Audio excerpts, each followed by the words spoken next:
Hello, everybody, and welcome back to another episode of the Bikini and the Brain podcast. My name is Ashley, and I'm here with Coach Adam Bonilla from Team Elite Physique. And oh my goodness, we are less than a month away from the biggest show of the entire year. Yes, the most important, the highest value show that there is, the Olympia. This is the crown jewel. If you're new to the sport and you haven't competed yet, everyone wants to get to the Olympia, and of course everyone wants to win the Olympia, but very, very, very few people do. So Ashley is one of them, and she's gotten 3 of those, hoping to add a 4th to it eventually. Hopefully this year, that'd be great. That would be kind of That'd be pretty nice. We're always going for it. We'll see what happens. I always try, definitely going to give it my all, So if you guys know the sport, there's a photographer that is, NPC News Online who runs it, is J.M. Mannion. He's more than a photographer by far. That's very little for what he actually does. But one of his things to Ashley is always like, are we going to do that 4th photo shoot? Because they've done 3 Olympia photo shoots. So he's always like, are we going to do the 4th photo shoot this year? So that's always cool to... Yeah, I'm always like, well, I hope so. We'll see, but I hope. That would be nice. But there's a lot of things that go into it, and I think that we could talk about it too, and it'd be good for people who are maybe getting into the sport and new to the sport to understand, why is this so important? What's the big deal about it? But so first we'll go into, I guess, that. So if you're new and you don't know how to get to the Olympia, basically how it goes is you start off as an NPC competitor. Once you do well as an NPC competitor, you get qualified for nationals. Once you're qualified for nationals, you go to national show, and then if you win your class, and in some big shows, if you get top 2 in your class, you get a pro card. Once you get a pro card, you compete as a pro, and then you need a pro win, or you need enough points, so the top 5 in points. So each show gives you a certain amount of points for 5th place, 4th place, 3rd, 2nd. 1st is an automatic win, automatic trip to the Olympia.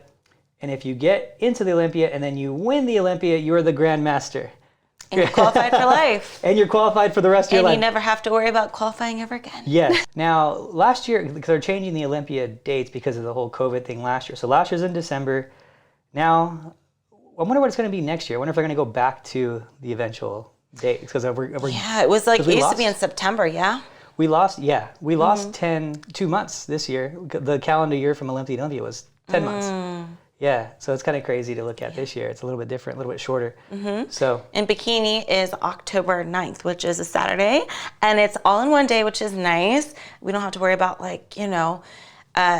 re-tanning, re-makeup, re-hair. It's all done in one day, which is very convenient. So I'm surprised we got that Saturday slot. That's like the biggest slot. That's crazy. That's with the male open bodybuilder. So, it's going to be packed house. Male open, are they still prejudging on Friday and then show on Saturday? I'm not positive. I would assume that they're just all in one day, just like us. I'm assuming. I could be wrong. That'd be cool. Yeah, well, it's cool. It shows that too, that when Bikini's on the biggest day, that how much Bikini is growing and how much it does for the sport too. I mean, my opinion is that Bikini saved bodybuilding. I think that that's a true statement. Bikini and men's physique, because the numbers weren't that great before you guys started. Like in 2009, like at the big shows that you were going to, you probably didn't see that because you're, at pro shows, and those are always going to be busy. But when you're talking like local shows, and there's just bodybuilders in 2008 and 7 and some figure, and I mean, the shows weren't that big. If you had 100 people at a show, it was like, whoa, did you hear that he had 100 people at the show? And then like after Bikini hit, and then it like really went through its initial, Bikini hit, and then everyone did Bikini at first, and men's physique, because one was 2009, one was 2011.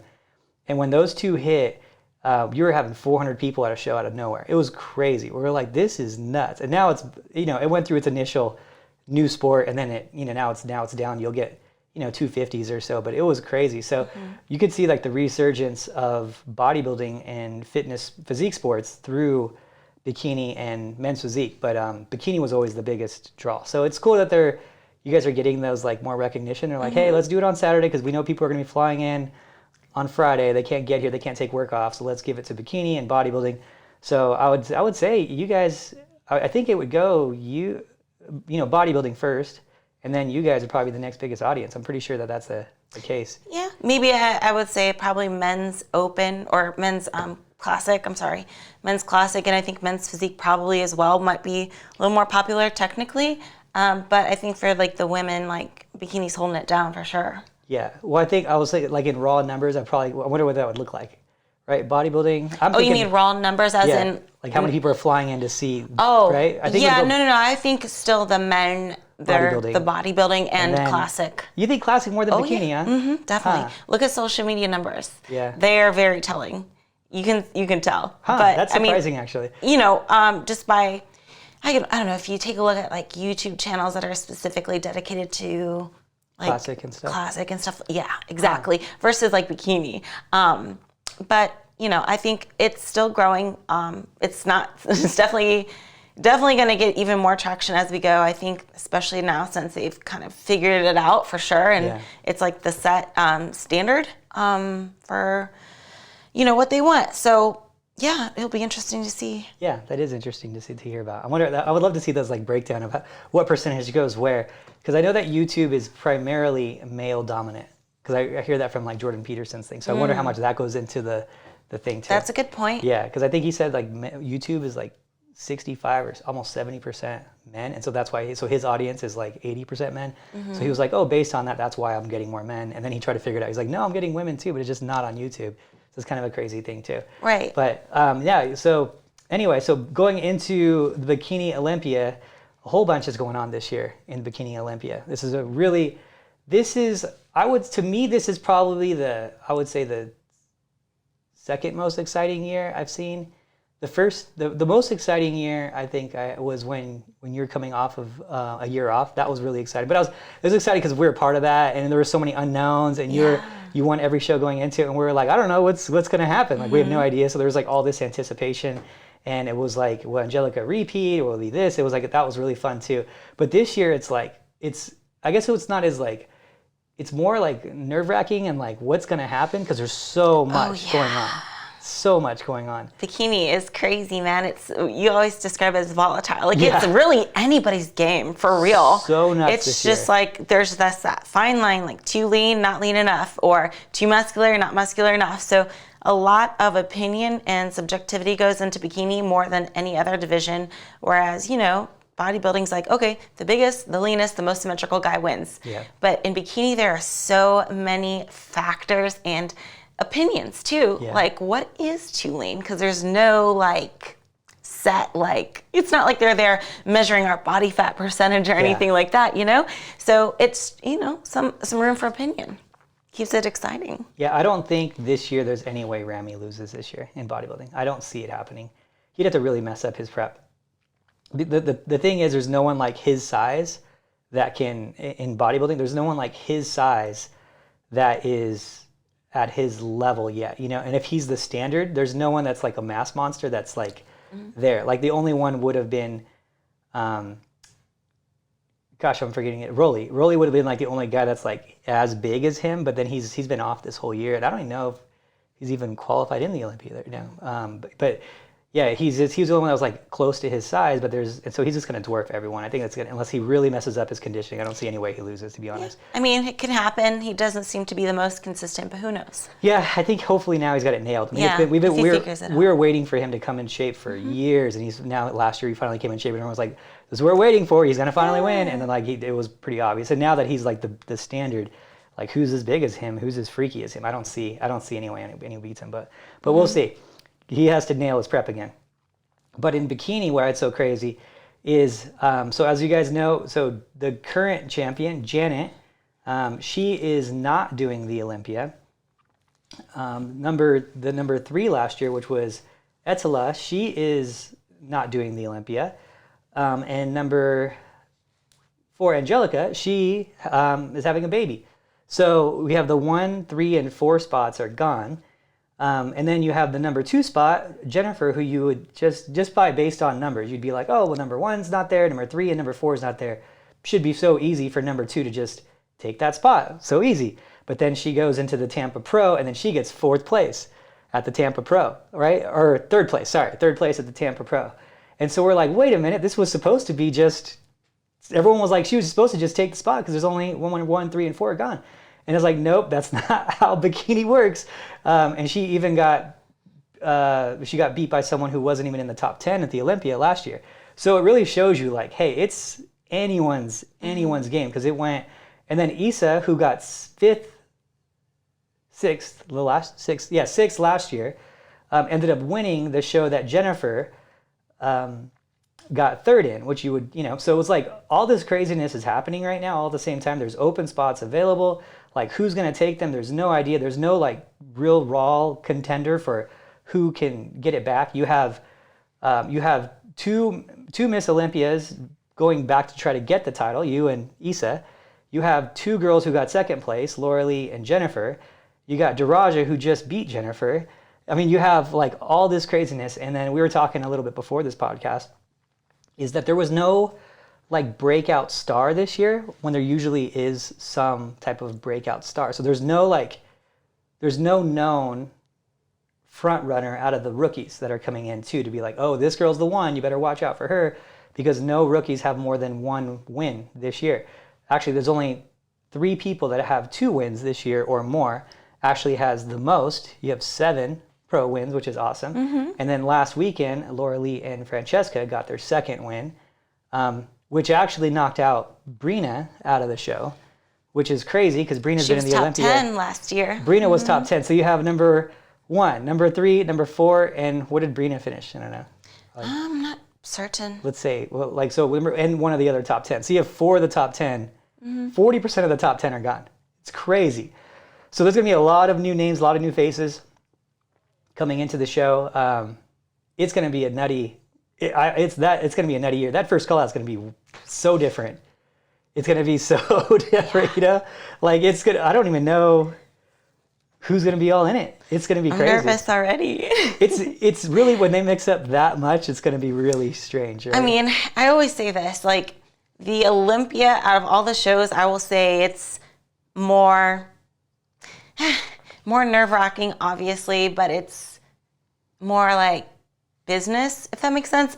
Not business as in like, oh, I'm going to go and get a sponsorship, but like, I feel like it's more like it's like that final exam, right? Like, you can do so good all year round, but if you fail your final exam, then you failed the class, and it can go the other way too. Like, could have had an year, but if you do great on your final exam, then you freaking pass with flying colors.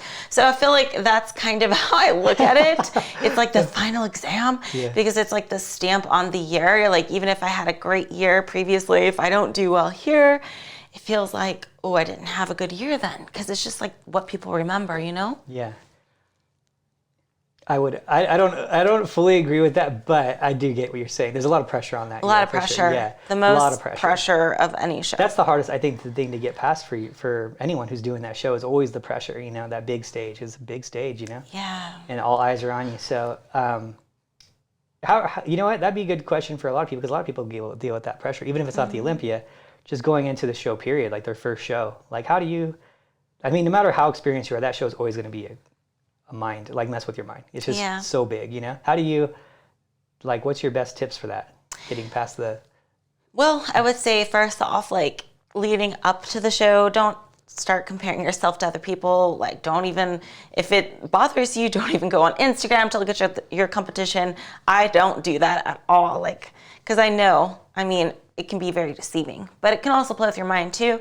I just try to like focus on, what, although it is a big deal, I have to convince myself, like, hey, it's not a big deal, all right? It's for fun. Even though I know it's much more than that, it's something I have to convince myself with. Otherwise, I will, like, clam up, like, ooh, Yeah. So I kind of have to just be like, what, it's no big deal, But I always say try to turn that nervous energy into, like, excitement. Because I think one thing that really draws the judges' eyes are, like, somebody that, like, you can tell they want to be there, they're excited, they have energy, So it's kind of like you have to translate that nervousness into, like, excitement. Like, okay, they can see I'm really excited and perky and all that. Yeah, I would agree with that too. Like, that's one of the things that the judges always say too, is they say, we want her to look like she just walked out of the house that day and decided to go to the beach. That's always like a common thing I hear. Even though you've worked so hard to get there, they want you to just look fresh and happy and like you're just having a good day at the beach. That's like, that's what they want. So, yeah, and that's a good tip. So anyway, going into the Olympia, we have some things that we're trying to do this year and we're trying to work on. And I think that it's good for everyone to hear that and know that even you have a ton of things that you're trying to work on. and what we're trying to do with your physique and take it to the next level, which every year you could see the progression of your physique, which is really cool. You know, it's really cool to see that. You know, this year specifically, you've been pretty, you know, and I would say it took you know, your first show, you got to get your feet wet again, but then it's been consistently, like, your package has been just spot on. It's just been really good in your package. I've been a little flat sometimes, but for the most part, I would say I'm pretty darn consistent with the physique. Like, nothing drastically changed, so. Yeah, and so obviously, you know, maybe you tell them what you're trying to work on for. Yeah, so I mean, there's always things to improve, right? Physically, I was really focusing on being more symmetrical this year. I think this year is you know, I'm not the leanest I've been. I'm not the most muscular, but I'm probably the most symmetrical I've ever been, because it's always been a struggle to match my upper body to my lower half, just because my legs are more dominant than my upper body, you know? So that's a constant work in progress, and I really have to really push it with the upper body, even still, just to get it to be cooperative, you know? So that's definitely like my weak point, and it's something that I've always just trying to work on. It's finally cooperating with me though. And then the presentation is something I always can work on, and also just some like minor shaping, or what would you say, like toning of like, once you've already got enough muscle, but you're refining, you're refining certain areas. So definitely my upper outer glute, we were trying to refine, my hamstring tie-in, trying to refine that a little bit more, and just, you know, little things like that. Nothing major though. Yeah, and I think that you've done a really good job. And I think that it's important for everyone to go through that like self-assessment and do a couple of shows, because I do these, I do physique assessments all the time. Like, people send me in their pictures and they send it to the website, and then I do an assessment on them and send them a video back. I do like 10, 15 of those a week. So I think it's important for everyone to like look at themselves after they've done a show. Like, that's the best time to do it, because I'll get a lot of physique assessments that are people who are like, you know, 6 months away from stage, you know, 16 weeks out from stage. It's hard to see all the little things, the tie-ins, the pop, how it looks when you're on stage, what you would really need to work on, what you would call pull back the curtain. But with you, you know, that's the one good thing about you, is one, you have a good amount of muscle where we don't need to build a lot more, if we need to build any at all. So you can keep continuing for the whole year, and then we can look at your physique and say, hey, you still need more of this, you still need more of that. And you can really like sculpt the physique. You know, we're at that bikini sculpting stage where you're looking at parts. And that was the word I was looking there it is, sculpt. Yeah, the bikini sculpt. So the cool thing is this year, you know, we got with Sam, who's one of the captain coaches here. Basically, she's one of the higher up coaches. And we said, okay, we're going to not miss anything with Ashley. We're going to do more workouts. We're going to work out harder. We're going to get this upper body where it needs to be. And that's an action that you took, which is inconvenient. You're driving down here almost every day, 30 minutes away, and you're doing that extra effort to go after it. And I think that everyone needs to look at their physique and be realistic with themselves and say, hey, what do I really need to go after? And if for you it was shoulders and upper glutes, you know, you put that effort out and you started training with Sam a few times a week, me once a week still, and going after it. So I think that's really cool, and shows that you're putting that extra effort out. Yeah. Sometimes when it comes to that, you know, looking at yourself and what you need to work on, I think a lot of people tend to train more of the body parts that they just enjoy training, right? Yeah. But not necessarily the ones that they need the most, you know? Because we've come across competitors too that continue to train body parts that are overdeveloped for bikini, or are throwing their symmetry off, but they're still, for some reason, training those. And I think that's you gotta have that good set of eyes like you have, that can be like, you know what, we need to back off this body part and spend more time on this body part. Because it's like, truly, it's like putting puzzle pieces together. You just need to make sure everything lines up properly. And if one muscle group does get a little bit bigger, then you got to make it symmetrical to the other. So it's, you know, constantly you have to evaluate and have a second opinion, and have someone tell you what it is that you need to improve on. Yeah, for sure. And I think that's something that you've been really good at, like looking at, and your eye is really well trained. You have actually one of the better eyes that are out there in terms of like what you're looking at and seeing what do you say? The joke. You always goes to her bad eye joke, but I have one good eye, but okay. Yeah, we call it. You do have one good eye. You have a good eye. I was correct, both metaphorically. So like when we say someone's eye is good, I think that there's nothing more important than a trainer's eye, a coach's eye, because they can see things like literally like that. And it's pretty fun because you can kind of see it sometimes. I was actually next to a trainer at USA's, and I was next to a bunch of trainers, so there's not one in particular. If you guys saw me I'm just always talking to trainers and coaches. But I was next to one, and he had his girl up on stage, and then he was like, dude, why is she getting a third call out? Why is she getting a third call out? And I was like, are you serious, dude? Look at her. Like, I was like, she's shredded. Like, she was way too lean. How do you not see that, And then like his next girl came up and she was too. And I was like, what? He was like mad about it, right? And I was like, dude, you're way past the criteria. But it shows you like, and that wasn't like the highest level person. So it was like, it just shows you like there is like the trainers get better, they get their eye trained. But that's why I always say you got a good eye, because you would have never done that. Like, I know that you're how you are with your conditioning, and you know where the limits are. And I feel like everyone here is really well trained because we always do that. But it just shows you like how important that is, because it sucks when a girl went too far. I'd rather a girl lose that was too soft, because then the trainer like isn't really as much their fault or my fault if I did it. Because you're just trying to get this girl lean for the first time. You're doing what you can. Obviously, there's still a lot of responsibility in the coach if they're not lean enough, but it could have been just that person just really hard to get lean. She just couldn't nail it in that time frame, and no matter what she did, she couldn't do it.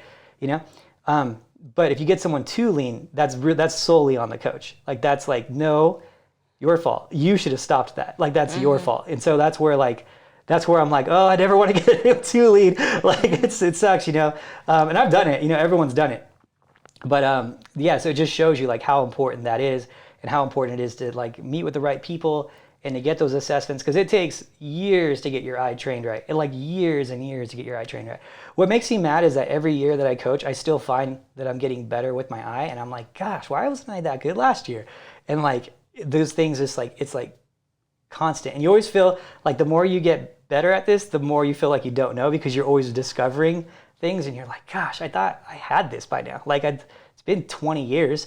It's like, I don't have this yet.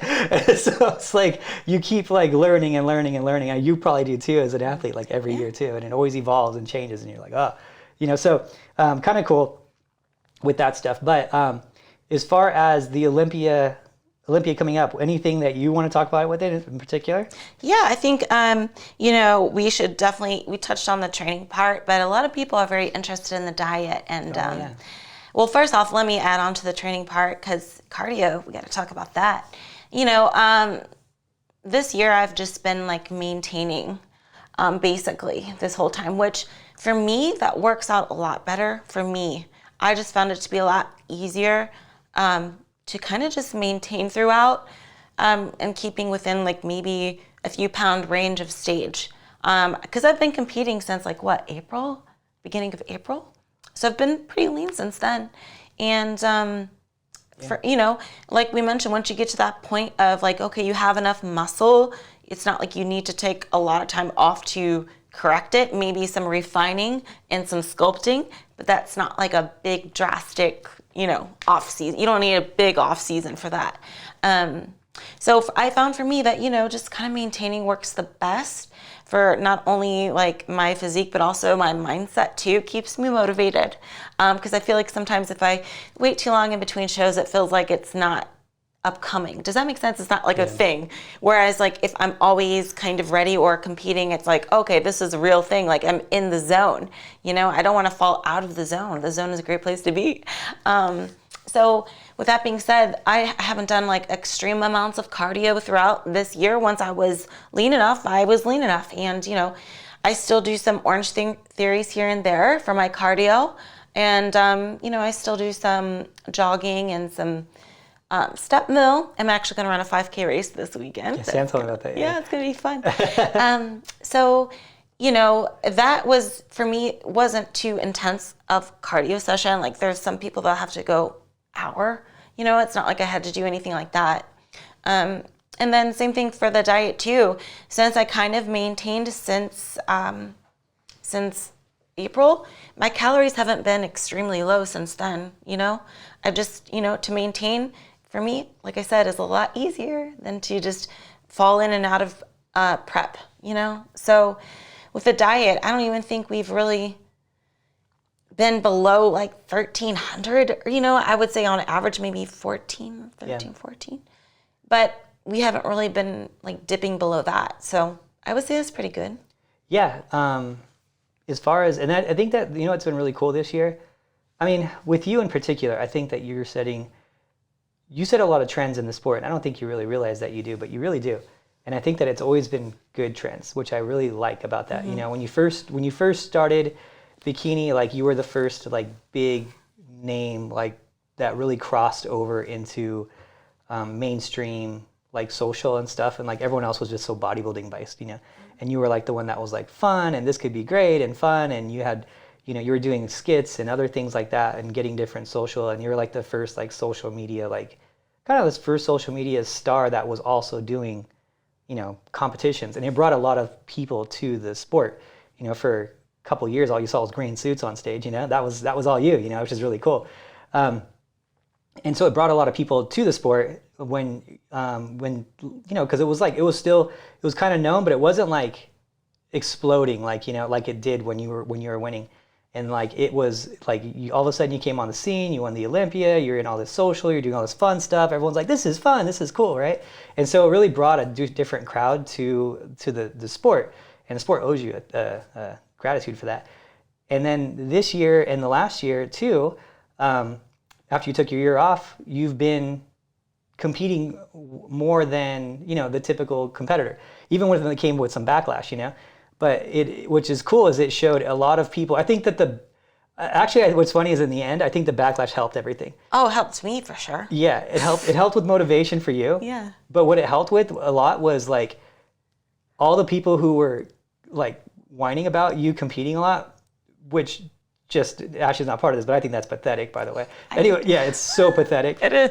So Sad. weak, so weak. Like, I want to go to the Olympia and place 40th, but I just need to go to the easiest show possible to get there. Like, I hope that, and I want to dodge all the good competitors that I'm going to run into anyway. Like, it just doesn't make any sense at all. But anyway, beside the point, that weak mindset.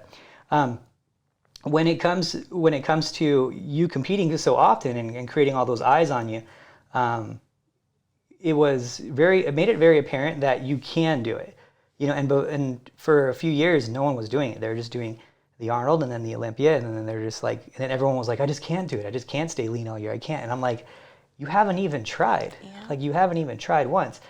And then you see your progression over the last few years, the last 3 years, and how much more muscle you've put on, and how your shoulders have developed, and how everything's developed on your physique. And people can't argue, hey, like, you need to be a big bulker in the off season to put on muscle. I'm like, look at Ashley's last 3 years. The most she put on was 11 pounds, and that was only for like a month. That was like after your Hawaii trip, I think it was. And then that's from the show. And usually it's been like 6, like the whole time. And so she's naturally gained some muscle, and that's raised the weight slowly, but not like post show where she's blowing up, you know, 15, 20 pounds. And it just shows people, hey, I can live lean. I can still make improvements. I don't need to go through this crazy bulk and hate the way I feel and look. And it's been really cool to like see that. So you've done a couple really cool things for the sport. You know, that's this one. I feel like this one that you've done is the most important. I think it's really shown people that they can do this without that stupid bulking. Yeah. And that's so important because it played like, you know, as I'm getting farther into this, I'm getting more into like the mental side of this. And I realize that's a big hole that I need to fill as fast as I can.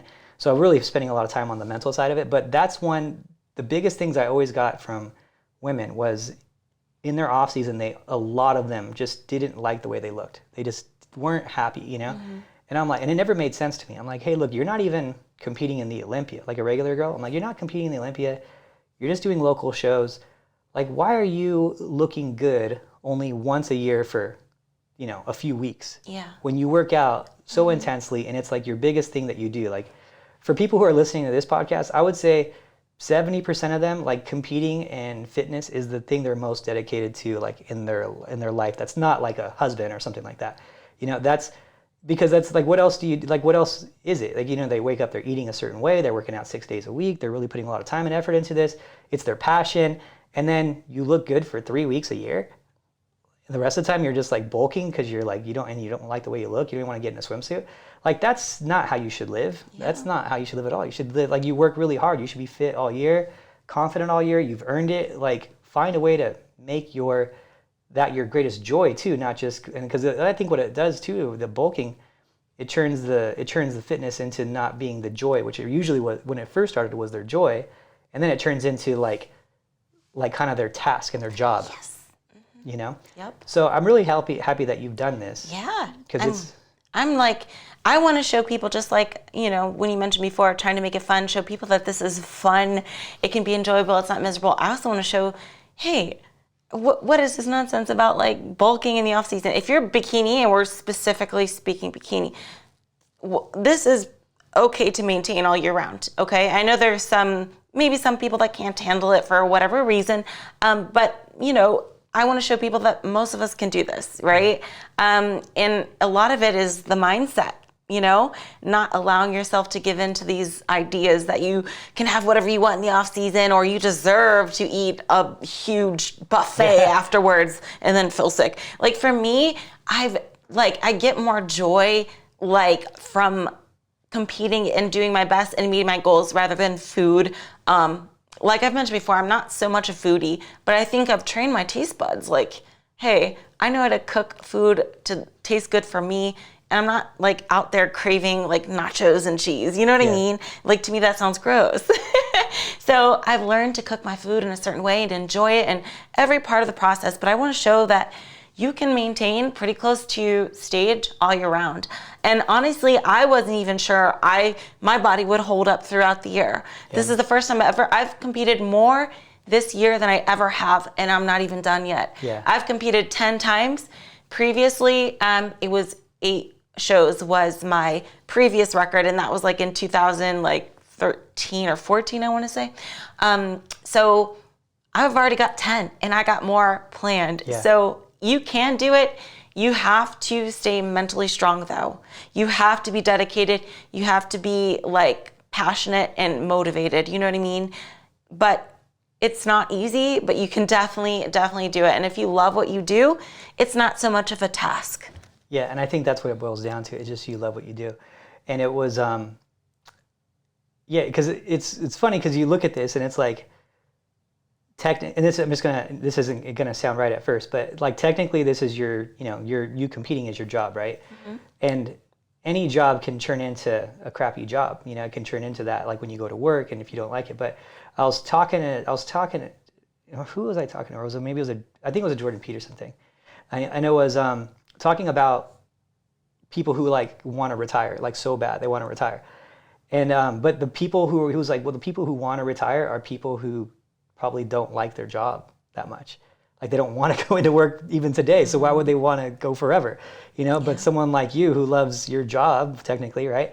You want to compete for as long as you can, and you love every minute of your job. So it's not even your job, right? So it's like, it just shows you, that if you love it and you do it for the right reasons, that you can stay motivated for a long time. And I think the other thing too is people will see you, and we have this funny thing about like you being an alien, right? The funny alien joke. Well, you have to understand too is like not all things are, or I guess I should say, all things are kind of like building like a muscle. Like you go into the gym and you see Big Ramy and you're like, man, I'll never get as big as him. Well, he's been doing it for a long time and it's progressed to that point and it's gotten to now you see him and you're like, oh my gosh, but you might not have seen him and thought he was so crazy when he first started, right? Well, Ashley's the same way, obviously with her body, but with her mind too. And you see her mind, you're like, that's so crazy, it's so alien. Well, that also took a long time to build to that. Years of sports, years of competing, years of, staying dedicated, years of chicken and broccoli, whatever she's eating, and muscle egg. So you can get there, and don't feel that it's not that you're any less or something because you've had bad off seasons so far. It takes time, It's a muscle just like anything. You have to work on it. You have to build on it. You have to really work on it to get to the point of where Ashley's like not breaking and not having these breakdowns after shows and stuff. Like, it's okay to have those at first, and just know that as long as you can recognize that it's a problem and you recognize that, hey, for me to get to the level I want to get to, I need to be better at this off season, right? Yeah. Like, you know, and if you have a meal here and there, like, it shouldn't be a big deal, you know?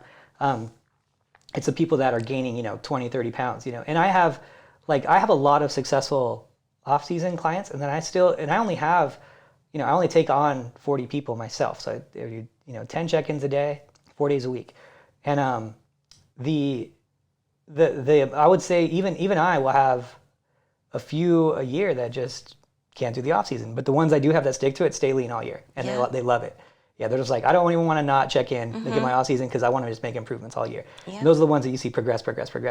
You know. So anyway, I just for that, thank you for what you do to show that to people. Oh, thanks for dealing with me. My gosh, I'm such a kind of needy client. No, you're great. You're great. It's a fun ride. It's a fun ride. Yeah. This is the only year I was like tired, but it wasn't you. I had 9 other shows besides yours that I went to too. I went to 19 shows since February. That was a lot this year. But I took a week. You know what's funny is that I took a week off, and I was like talking about it. I was like, I'm going to take this week off. I'm going to take this week off. And it was just like you said. So I like drove to California. I was like, I don't know what I'm going to do. I'm going to drive to California. I'm going to go to all these different gyms along the way, all these cool gyms. And so there's someone on Instagram. They're like, yeah, you should go to this gym in Victorville, which is called Legend Barbell.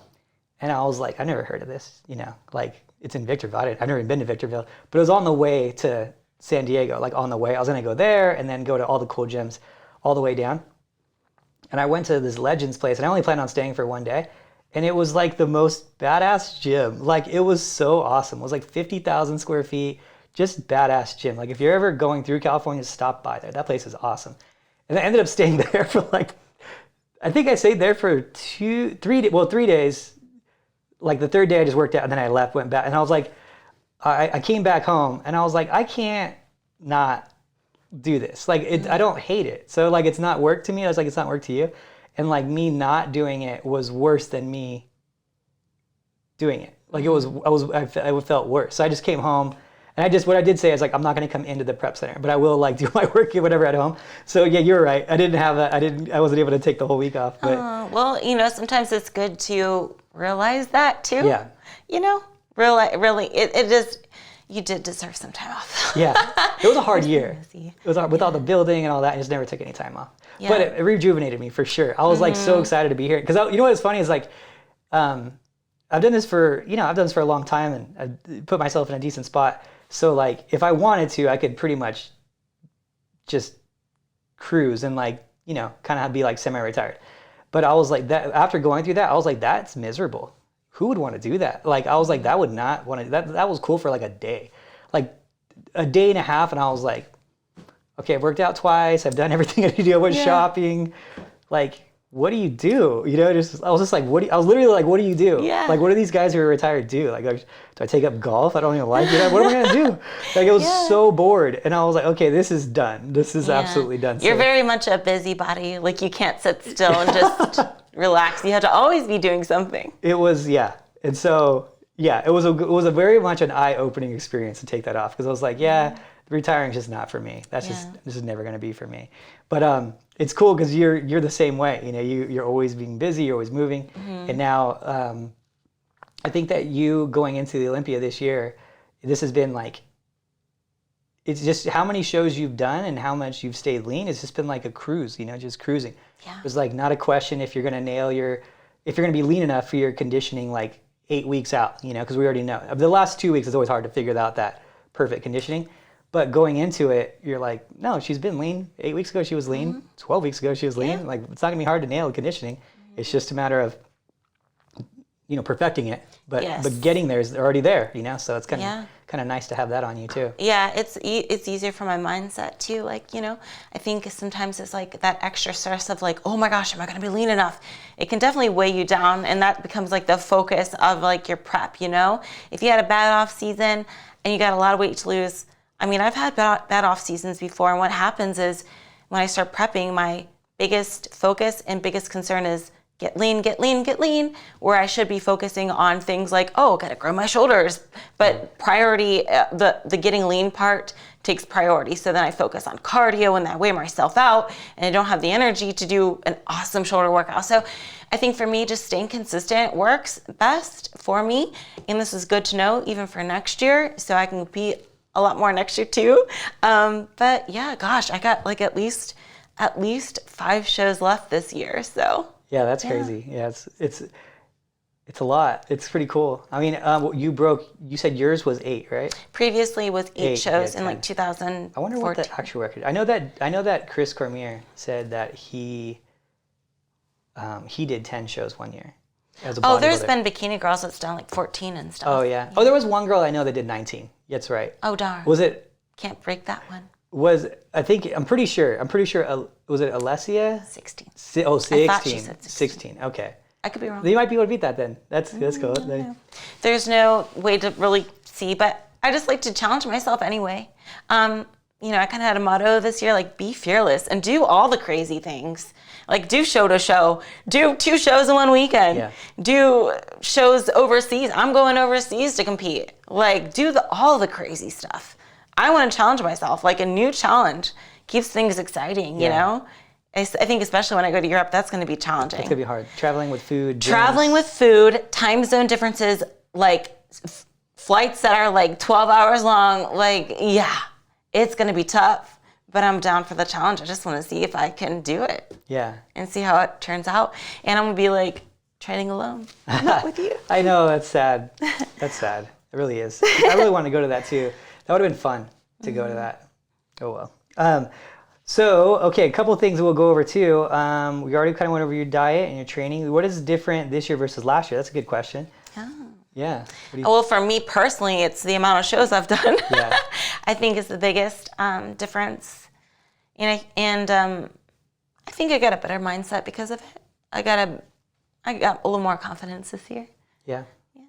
But I think as a whole, what do you think is different? Like, what physiques are thriving in 2021 compared to last year?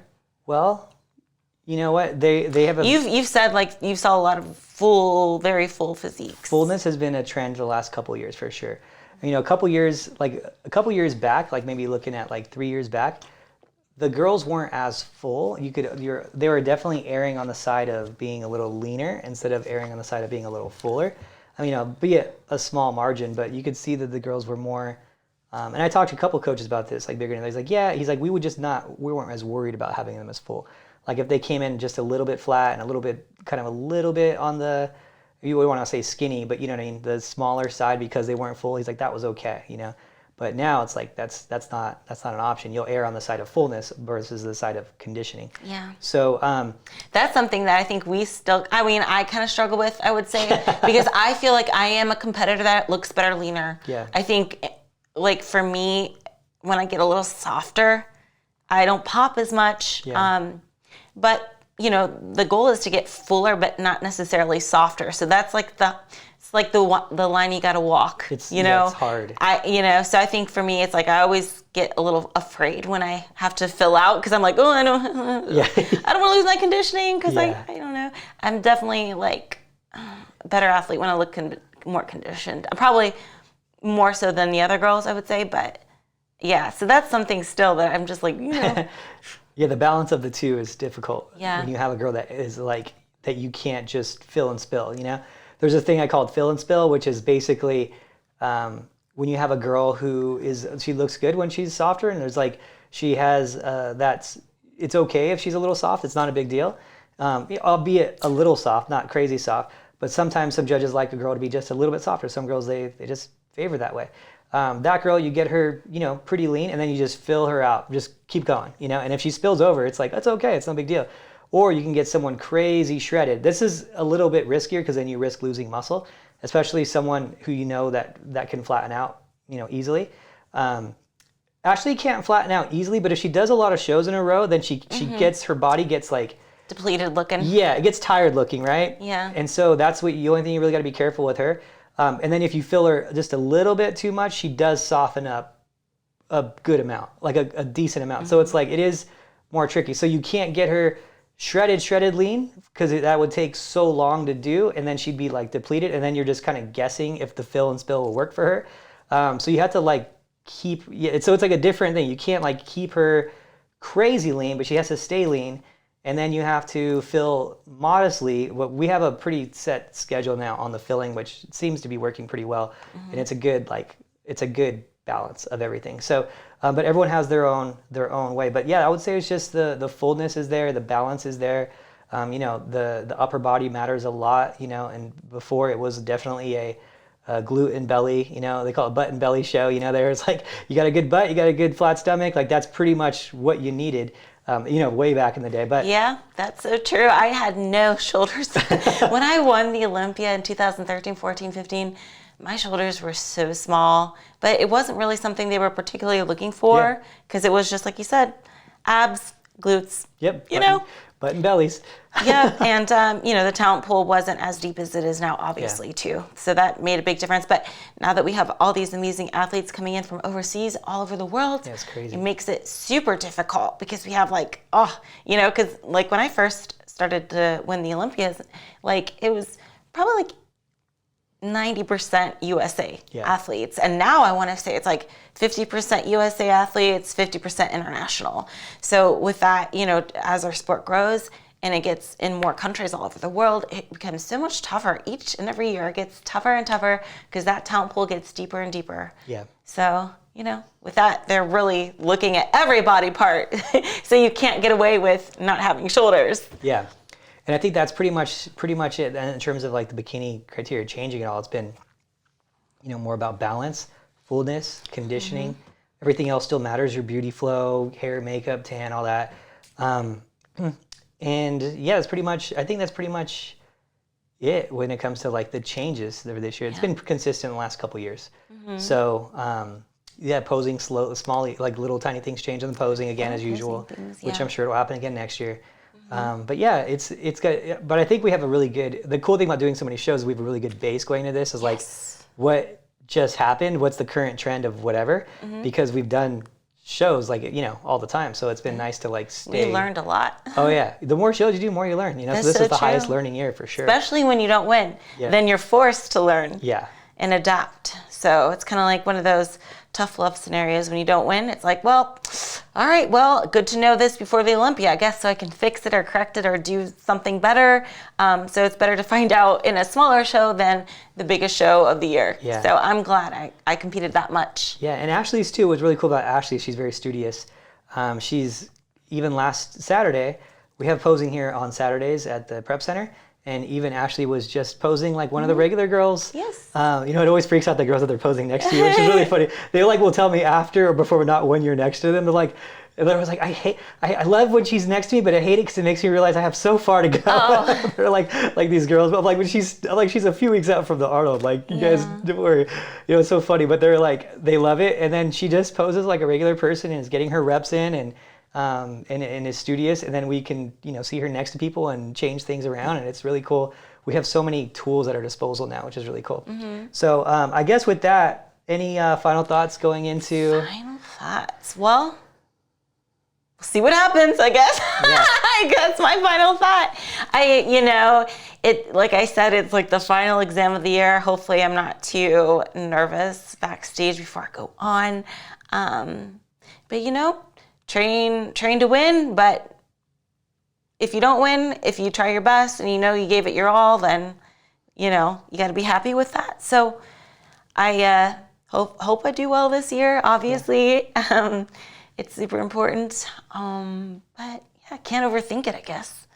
Yeah, I mean, it's at the end of the day, it's still bikini, and that's the thing. That's the hard part with bikini is always going to be, if you took someone who didn't know what they were looking for and just saw bikini fitness physique and and you gave them the top 10 and just on single pictures and you're like, okay, place them 1 through 10, they would have the hardest time because any one of those girls in the top 10, you can just exchange them. Yeah. And it should be that way where every girl at the top 10 best girls in the world, I should be able to take a picture of one of them and another one, the girl who won, and just switch it and make an argument that this girl could win too.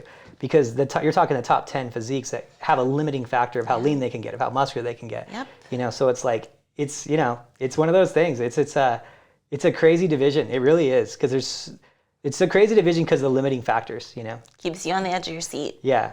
Oof. Yeah. Classic is kind of like that too, right? Because it has its limiting factors. Like, it's not as limiting because it's more genetically limiting. Well, it's limiting, but you already know the limits ahead of time because they get weighed. Yeah. Right? Yeah. So with bikini, obviously, they're not weighing us. They're not measuring our body fat. It's kind of like, Yeah. With classic, I'd say it's more like there's a lot of genetic factors involved. Like if you just are, like I trained this one guy and I was like, he must have like bird bones or something. We would always make fun of him because he was so light. It was crazy how light he was. And he was a pro men's physique guy. He ended up getting to the Olympia.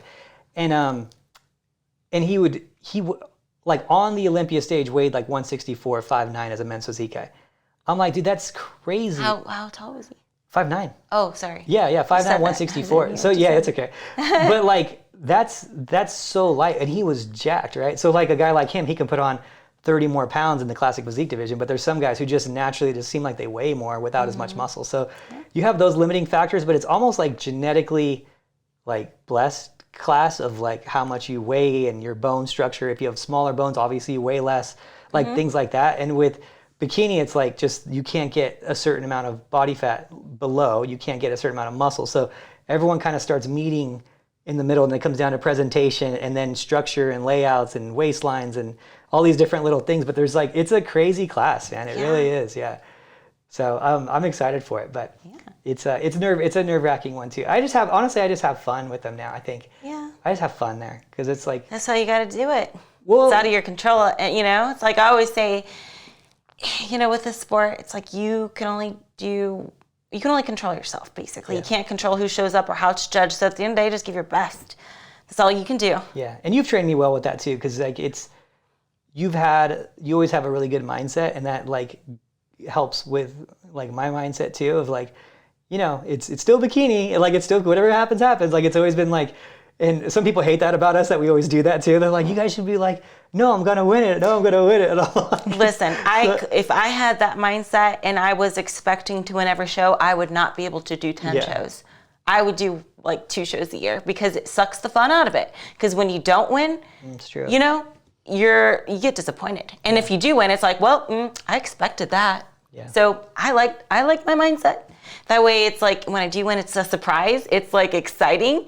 And when I don't win, it's like, well, don't take it too hard. Let's just take this as a learning lesson and move forward, I think it comes down to that same type of thing where you can turn something into work, like like competition prep can turn into work. And that's what I hate about competition prep is some girls will go into competition prep already fit, loving it, going to their workouts, loving every day of it, and then they go into prep and then they hate it, and then they never get back to loving it again. So I think there's something to be said about your mindset on that, because it really does, I think, in the long run, like give you the biggest benefit in the long run. Yeah. And I think too, it's not like a track race where it's like, oh, this is my PR and it's 0.05 seconds faster than anybody else here, so I'm going to win unless something really weird happens. It's not like that. It's like bikini where it's like anybody's game. Yeah. It's like, who knows? Who knows? Rookie out of nowhere come in and get it.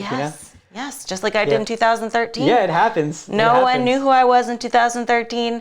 No one thought I would win. I didn't expect to win, and I won. And it was like, who's this girl that just won? It's like, no, and I was not even on the radar. I wasn't even in the mix. Like, so you never know. That could happen again. You never know. That is pretty crazy. That is crazy that happened. So that's the thing. There's no one on the radar right now in rookies because there's none with more than one win. So yeah, it's kind of crazy. So this is an exciting year for bikini, and it's in Florida. If you guys don't know, it's in Orlando this year. They're saying it's going to go back to Vegas next year. We hope so. We moved to Vegas and everyone moved away from us. USA's is gone. Olympia's gone. Gosh. So anyway, with that, guys, let us know if you're going to Olympia. Put it in the comment section below because we want to know if we're going to see you there. Maybe at the Meet the Athletes or around at the expo or something. And disclaimer too. If you see us, say hi. It's okay. Don't be shy. We don't Yeah, bite. I get it every time we go somewhere or like a gym or something like that. And people will see us and be like, "Oh, I saw you," but they'll DM us. They'll be like, "Oh, we saw you, but we didn't want to say hi because didn't want to like bother you." And I'm like, "No, that's like."